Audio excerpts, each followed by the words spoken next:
G'day and welcome back to Willamina Forest and DuckZorly Gaming. We are back. It's a new game day. It's just coming up to 6 a.m. and we are ready to continue on with our challenge here on Willamina Forest. Just a bit of a recap. If you haven't caught this series before and if you are returning all the same, you will know what we're doing. So we are doing a combination. We are doing a challenge of 24-day seasons. That's 24 days per season for the year. So that's, 96 days for our year, game days for our year. We are also playing on Willamina Forest. Now, Willamina Forest is a map that just starts out covered with forestry. And we have to carve out our own existence, literally, which we've started doing. So if I bring up the map and show you where we're at. So this is basically where we're at the moment. We have created 6 fields. Why is another field showing up? There's 6 fields in here in all. Or is there another field there? No, I think... yeah, there's 6 fields in all. So there's another field in here as well, which isn't showing up. I think that's because the grass has turned off. Let's have a look. And that's what it is. So there's more than that. So there you go. I've even wrong there. So we have a total of 1, 2, 3, 4, 5, 6, 7 fields over here on this western part of, or eastern part of the map. And this is where our farm is. And we also now have another field down over here on the southern side of the map where we've extended and actually put in our sheep pasture, which was in our last episode. So we've still got to carve out, the rest of our existence is all this here. It's all forestry. It's not flat, and it's just all forest. So we have to work our way through it, take out the trees, carve out our fields, all that sort of stuff, and maintain an existence. So that's what we are doing. All right, so at the moment, as you can see, all of our fields are pretty much in the growth state now. So we're just waiting on them to get to a stage of being harvestable, and then we can move on. We still have other stuff to do. So for instance, at the moment, we need to come down here and put some lime on this new field down here near the sheep. So that's what we're going to do today. That's one of the first jobs we're going to get done.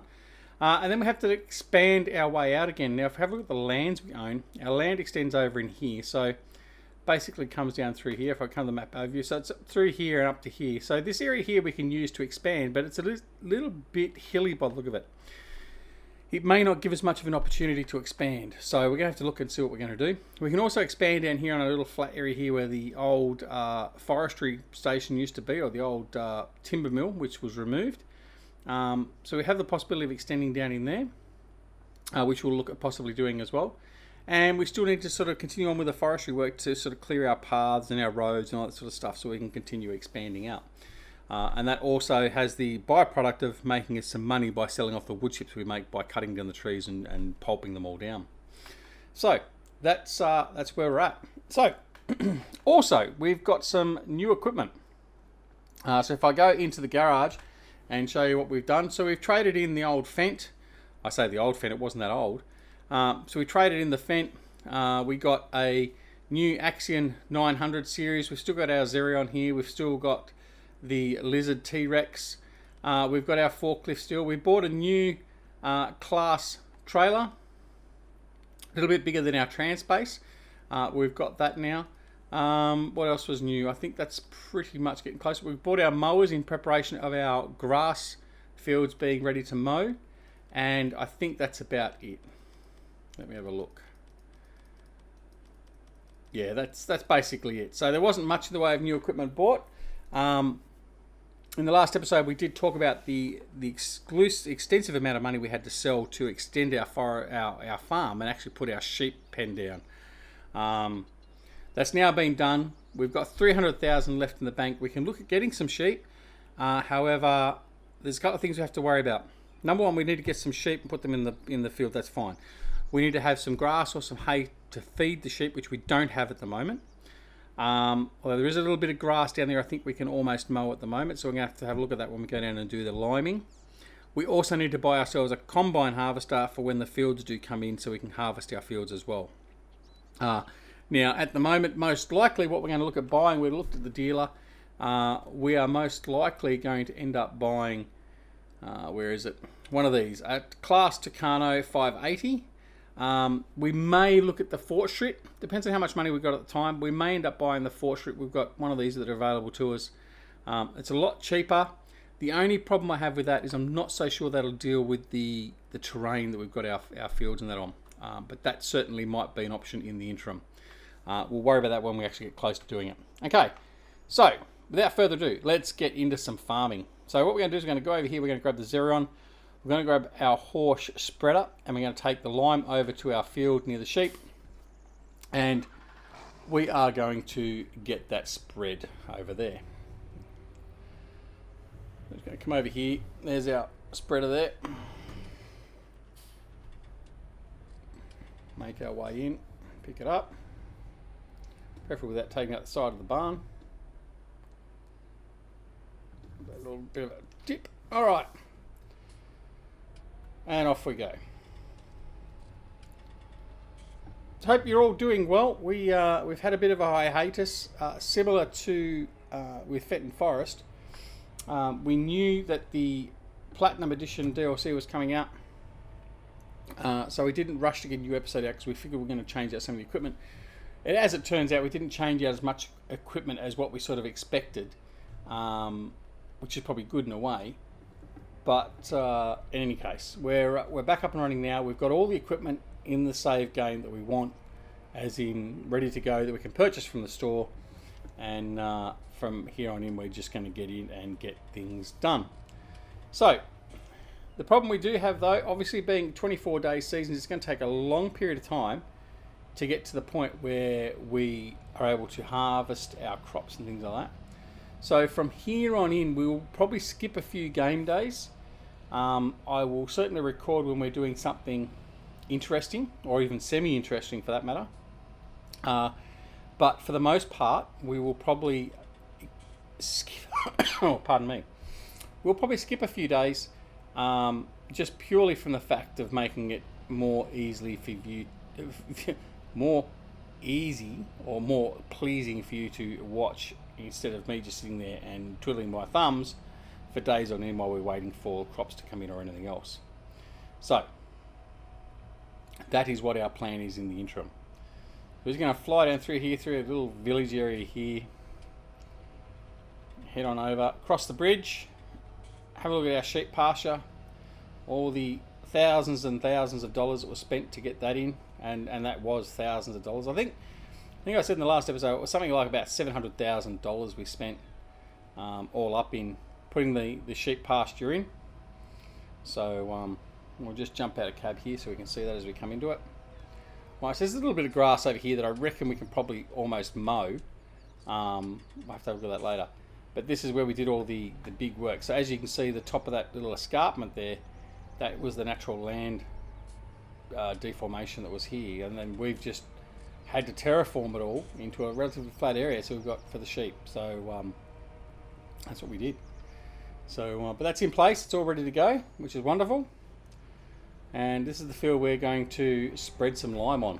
So let's get into it straight away. Turn on the lime spreader. Now the Xerion won't have a challenge at all with this slope. So it's the beast. It will do anything we want it to. Our good friend Frithgar even on his latest live stream tried flipping it. He's using my DuckZorly Xerion 5000 on his farm, on his multiplayer series, and also on his other series, and he tried flipping it and he wasn't able to. Unfortunately, I can say that it is flippable, but he just wasn't capable of doing that at the time, which isn't a bad thing. But yeah, it's not. It is very stable, but it's not perfectly stable. But anyway, that's all good. We don't go around trying to tip this thing over. We look after our tractors and like our class equipment a little bit more than that.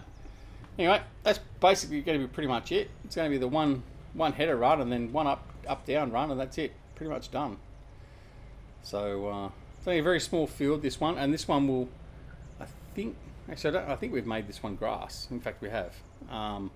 So this will be pretty much just supporting the sheep pasture over there. Right, so over there is where we're going to continue on. Now, as you can imagine, any field that we have over in that area is going to be fairly significantly affected by slopes. So we're going to get over there, we're going to have a look, we're going to try and clear out some of the stumps and that are on the road. We're going to clear out the road a little bit further through, and that will be our task for today, to clear off that path, just so we can get equipment up there and start getting into that. We'll take this back to the farm, so we're finished there. We'll probably grab, I think I'll put the brooks on the class, and we'll take the, we'll have to take the, what am I going to do? I'll take the auger wagon with it. Actually, no, I'll just take the class trailer. We won't use the auger today. I'll just take the class trailer with us, and every time we fill it up, we'll just bring it back. That's fine. That'll be keep us busy for a little bit today. And then once that we've fixed up all the road work through there, got a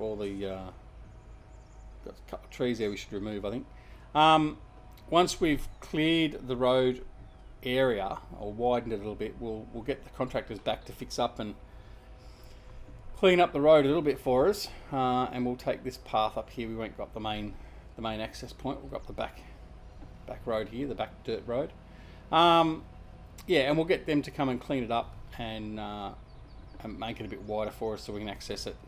So we do have a field down there. We can at least get a combine and a truck and trailer down there, all that sort of stuff. So that will be the plan for the medium term. All right. Now I probably could have left this down near the storage shelves, because we do need to refill it with lime again, just so it's ready for the next run. But I think for the moment we'll just leave this here. There's our brucks there, so we're going to grab one of them. I think we'll grab the black one. It certainly looks better on the front of this tractor. There we go. And then we're going to head on over here and we're going to grab the class trailer. Now I'm assuming we're going to be able to work with it. Probably should have checked, but anyway, we'll find out soon enough. Alright, now we'll head back where we came from, and we'll start chopping down some trees, clearing our access as we said before. So everyone is doing really well. We're still surprisingly enjoying this series. As I said when we started it out, it's something I've never done in farming sim before, as in this sort of stuff. I've done very, very little forestry up until this point in time. Tended to avoid it as much as I could because it wasn't something I enjoyed. And I'm not necessarily enjoying it here, but it is a nice change, and it does sort of change as good as a holiday, as they say. And I've actually been enjoying that aspect of it. So yeah. Alright, so up the hill. And this hill is going to kill some tractors and that with full loads if we're not careful, so we have to make sure as I go off the side where it's a little bit rough. Got to be well aware of the size of that hill, because it is a little bit deceiving. Even though we've taken a bit of the top off, it's still a very deceiving hill to get up the top there with a full load. So our contractors had a lot of trouble when they were here with their big semi-trailers and stuff to try and clear off some of the land we were clearing off, or some of the soil. So undoubtedly we're going to have a similar problem if we're not careful. Alright, so what we're going to do is we're going to open up the covers. And we're going to head back around here.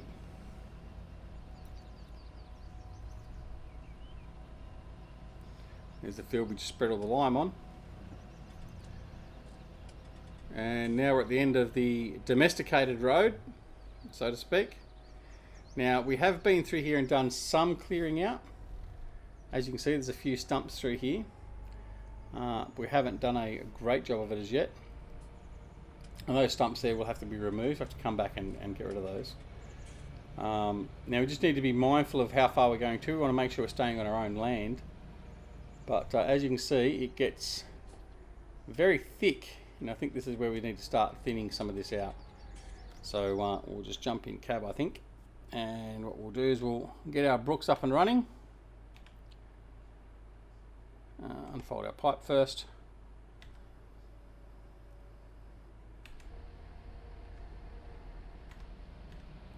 Alright, And we'll just start carving some of these trees away to give us some clear access. Alright, so it's definitely using the wagons, that's fine. Now, I'm aware this won't be for everyone, so if you're here watching this and you're enjoying this sort of stuff, that's all well and good. I might try and do it in cab for a little bit today, just something a bit different. But yeah, I know it's certainly not for everyone, but there are certain others over there that really enjoy it. I know our friend Kerbo, he enjoys doing this, and I've certainly watched him do similar. So hopefully I'm meeting with his high expectations. If not, well, that's okay. It's to be expected, I suppose. There we go. So that little area there is a bit clearer. Come through here. It's probably clear that one off.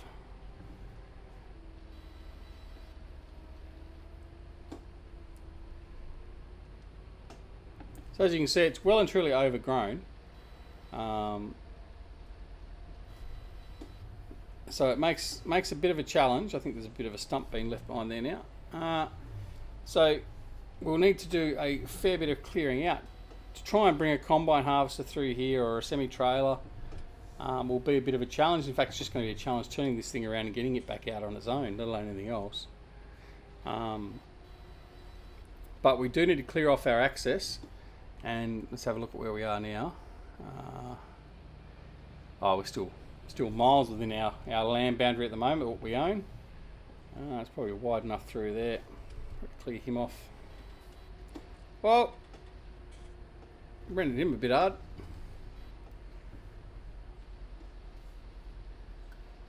Oh, he's not exceptionally happy in there. Oh, there he goes.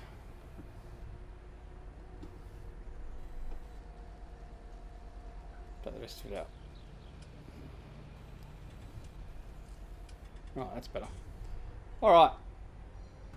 Yes, as you can see, it is just very, very thick of trees. You can't really tell it quite so much when we're in cab, or you could to a point. But as you can see, it's very thick. Very thick. And I mean, we wouldn't be able to get a combine through here easily by any means. So certainly does need to be cleared out a little bit. And hopefully we can do that well enough.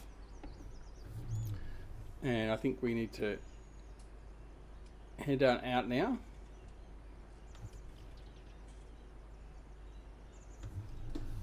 So we'll just see if we can swing that round there. All right.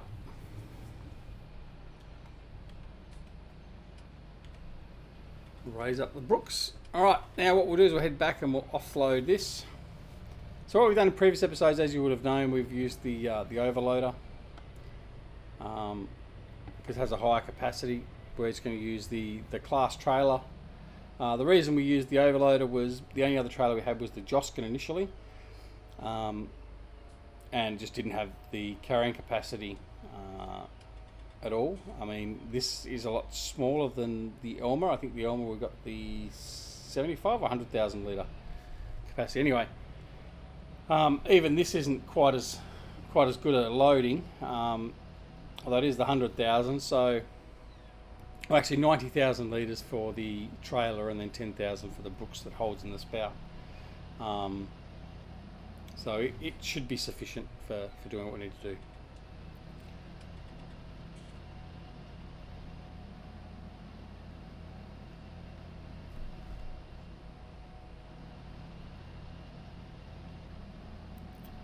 Should try and get in here and smooth this off a little bit as well. It's a bit rough, as you can see. Although then again, we probably shouldn't be trying to drive through here at, what are we doing, 70 k's an hour. Probably a little bit excessive for this sort of road. The Xeron can certainly handle it. I'm just not so sure the driver can.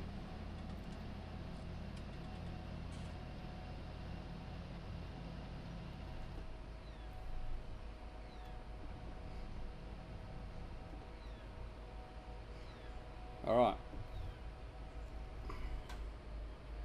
Off to our sell point.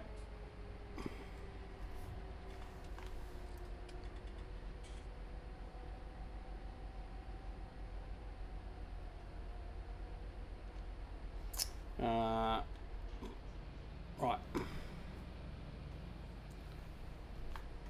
So we'll sell that off. Gets us a little bit extra money. I think it'll be about 20 grand still for a trailer load. I mean, that's where we made most of our money to support the construction work and that we did over there for the sheep. 13,000. So yeah, that's okay. Yeah, so that's where we're getting our money at the moment to support us. Obviously, we haven't got any farm crops or anything to bring in, so we're reliant upon the fact that we've got to clear the trees out to provide us land area for us to put crops in, and by removing the trees and scrapping them into wood chips and then selling the wood chips, still provides us an income. So we're not running at an effective loss all the time. We're actually making a good profit. It's actually a good profit from doing this. Now, some people have already said to me, why aren't we doing logging, like using the logs? Well, there's a couple of reasons. Number one, I'm as good at dealing with logs as what I am with dealing with pallets. And if anyone's seen my pallet work, you will know that, and bale stacking work, you'll know that it's not my forte. So there's that aspect to it, and yes, I could use auto loader. I'm aware of that, but the other aspect of it is that if I was to do it in a timely manner, I would need something like the Ponzi Scorpion or the Komatsu, and they're not cheap. So you're talking 400,000 to $500,000 each, and we don't want to burn. I say that even though we've burnt $700,000, $800,000 here to do the sheep. I don't want to burn all of our money unnecessarily. So the Brooks and the T-Rex are a lot cheaper option to deal with the timber and the stumps. So that's what we chose to do. It still gives us a byproduct that we can sell and make a reasonably good profit from it. Yes, I know that dealing with logs would give us probably a better profit in the longer term, but effectively all we need enough money just to sustain ourselves and to be able to start building the farm up slowly and consistently get to the point where when we do have to come and start harvesting and all that sorts of good thing, that we certainly have the money and the equipment that we've purchased to successfully sustain that and do that properly. So that's what we're doing at the moment. So we'll go through here, probably get another load. Probably this will be the last load for this episode, because we are coming up on the 23-minute mark. This looks a bit clearer. I don't know if I've been through here before. It's probably get rid of that one. Yeah, I think I must have came through here when I was trying to find where the limits of the plot of land was. There's certainly a thinner through here, and as you can see, there's nothing on the middle of the track to get to this point. Clear him off.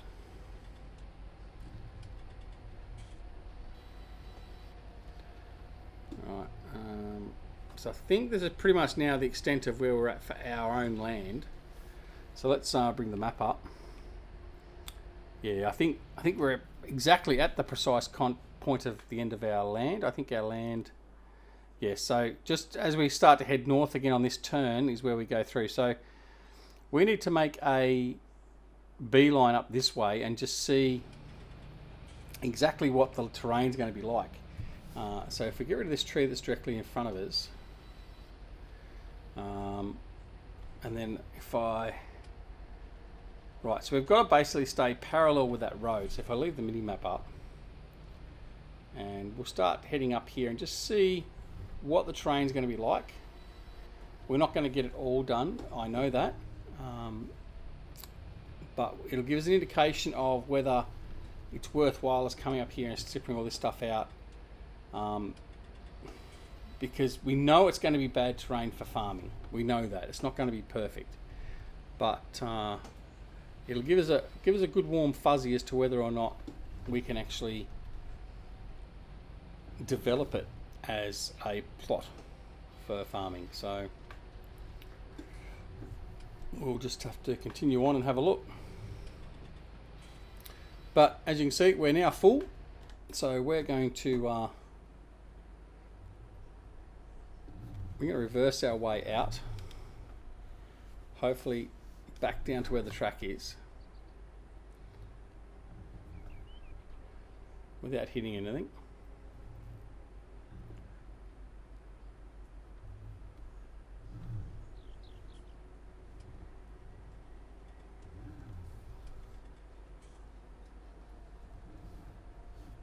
Could have gone out there to the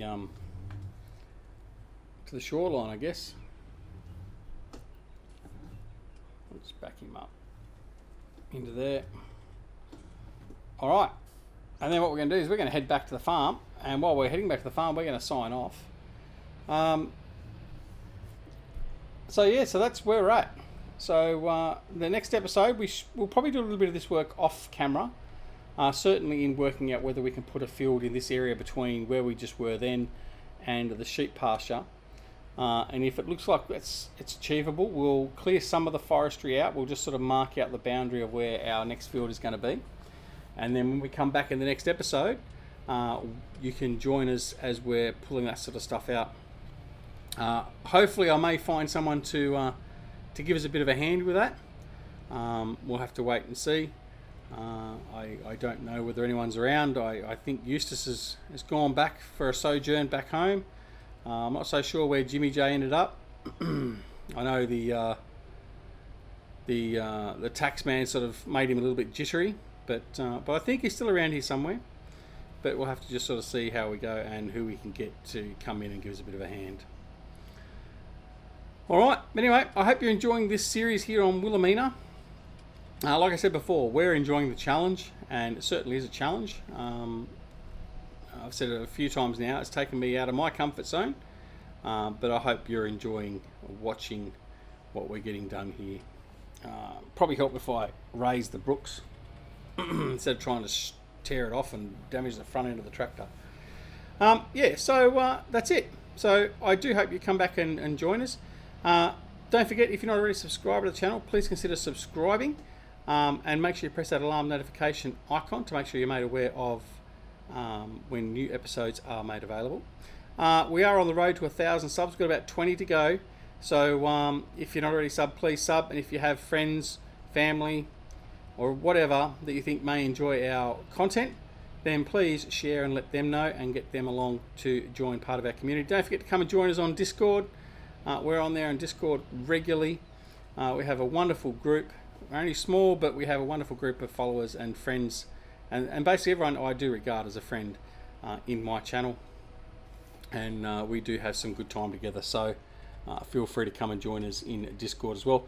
Details of all that is down below, and I'd like to send a big thank you once again to all our Patreons who help support the channel by providing a little bit of money each month. So thank you, and if you want to consider becoming a patron and supporting the channel, then please again see the link down below. Anyway, that's it from me. Hope you've enjoyed it. This is DuckZorly on Willamina Forestry, and we will see you again very, very soon back here at DuckZorly Gaming. So no matter whether it's morning, afternoon, evening or night, take care of yourselves and loved ones, and we'll see you again very, very soon. Take care. See you all later. Bye.